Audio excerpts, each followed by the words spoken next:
Lalu Khadijah pun mencari siapa kira-kira orang yang paling pantas untuk diajak ngomong. Ditemukanlah seorang sahabatnya bernama Nafisa. Nafisa sahabat dekatnya Khadijah. Lalu berkata Khadijah, wahai Nafisa, apa kamu sudah tahu cerita tentang Muhammad? Oh belum, kata Nafisa. Kata Khadijah, ceritanya begini loh, begini, diceritain semua panjang lebar yang secara cerita. Lalu Nafisa juga kaget, seperti itu kah Khadijah? Dia bilang iya. Dan saya punya niat sesuatu yang saya ingin kamu yang menyampaikannya. Kata Nafisa, apa itu? Saya ingin agar engkau menyampaikan kepada Muhammad untuk melamarku. Kata Nafisa, selama ini kau nolak tokoh-tokoh Mekah yang kaya raya, sekarang kau minta Muhammad untuk melamarmu? Artinya Nabi SAW memang waktu itu pedagang, tapi bukan sekelas levelnya orang-orang nomor satunya Mekah yang melamar Khadijah kemudian ditolak, gitu kan? Maka pada saat itu kata Khadijah, iya, saya bersedia kalau Muhammad mau menjadi suami saya. Maka Nafisa pun tidak menunda, mengatakan urusan saya akan pergi.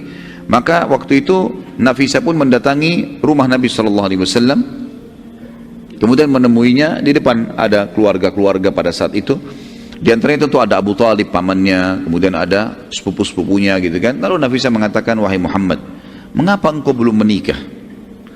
Kata Nabi SAW, belum cukup bekal.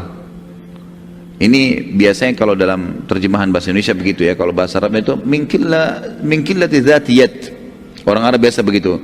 Bisa saja dia mengatakan, saya belum punya rumah, karena masih numpang sama pamannya memang pada saat itu. Itu kan masih tinggal sama Abu Talib. Kemudian usaha saya masih baru mulai, ya nantilah kalau sudah mantap semua sudah mapan baru saya menikah. Lalu kata Nafisa, ya, wahai Muhammad, mengapa engkau tidak menikah dengan wanita yang berkumpul semua pada dirinya hal yang kau butuhkan? Kecantikan, jalur nasab, ya, kekayaan, kepintaran, gitu kan, kedudukan, semua ada. Kata Nabi SAW, siapa yang kau maksudkan?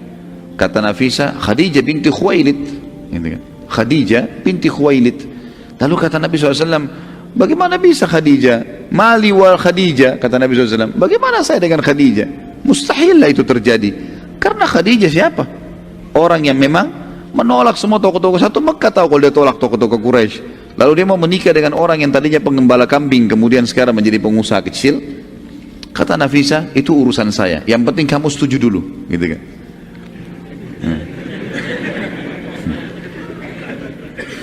Ini yang bujang-bujang yang ketawa ini. Maka pada saat itu pun Nafisa kembali kepada Khadijah mengatakan, oleh Khadijah, sudah selesai urusannya. Apa yang selesai? Muhammad sudah setuju, gitu kan? Kata Khadijah, baik kalau begitu, jangan ditunda, gitu kan? Maka Nafisa kembali lagi ke Nabi SAW mengatakan, wahai Muhammad, sudah selesai urusannya. Apa yang sudah selesai? Khadijah sudah setuju, gitu kan? Sudah selesai urusannya. Kapan kita bertemu? Bertemu. Dipanggillah Abu Talib, paman Nabi SAW, menghadap ke rumahnya Khadijah. Dan Khadijah itu ditemani oleh, ada yang mengatakan yang temanin, waktu itu Nabi SAW dikatakan ditemani oleh pamannya Abu Talib dan Hamzah. Tentu ini sebelum bicara masalah Islam ya.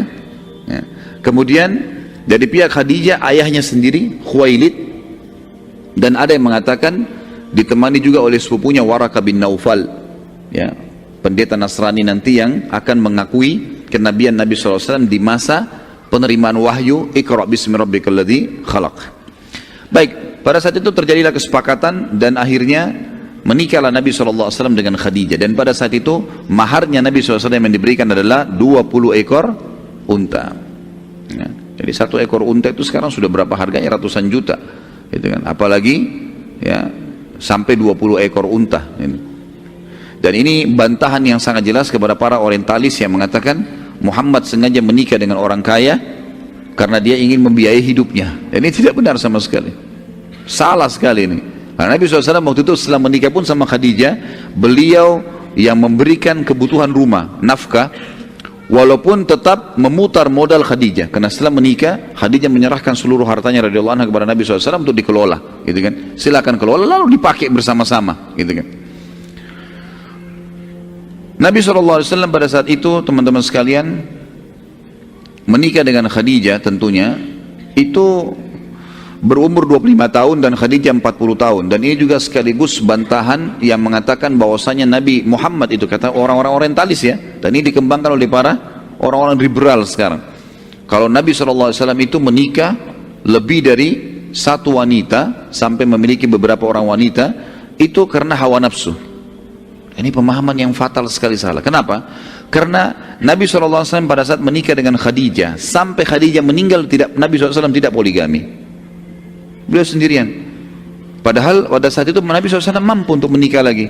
Sebagaimana kita akan lihat nanti, fase penobatan Nabi itu di masa beliau masih berumah tangga dengan Khadijah. Dan bisa saja beliau menikah pada saat itu. Tapi Nabi SAW tidak melakukannya. Dan dalam kondisi Nabi 25 tahun untuk menikah, Khadijah 40 tahun. Gitu kan. Jadi jelas sekali terbantahkan, tidak ada hubungannya dengan hawa nafsu ini. Dan kita lihat Nabi SAW menikah setelah meninggalnya Khadijah. Ya, setelah meninggal Khadijah, barulah masuk wahyu turun menyuruh Nabi SAW untuk mengizinkan Nabi menikah dengan Saudah binti Zam'ah. Kemudian baru menikah dengan Aisyah. Kemudian baru datanglah wanita-wanita yang lain.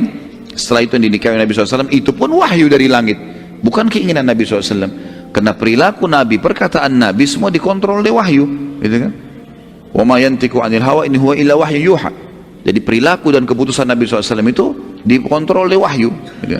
Dan Nabi SAW mengatakan, sesungguhnya aku dinikahkan, maksudnya Allah perintahkan untuk menikahi dengan wanita-wanita ahli surga. Artinya yang sudah menjadi istri Nabi SAW adalah wanita ahli surga, dijamin oleh Allah Subhanahu wa ta'ala.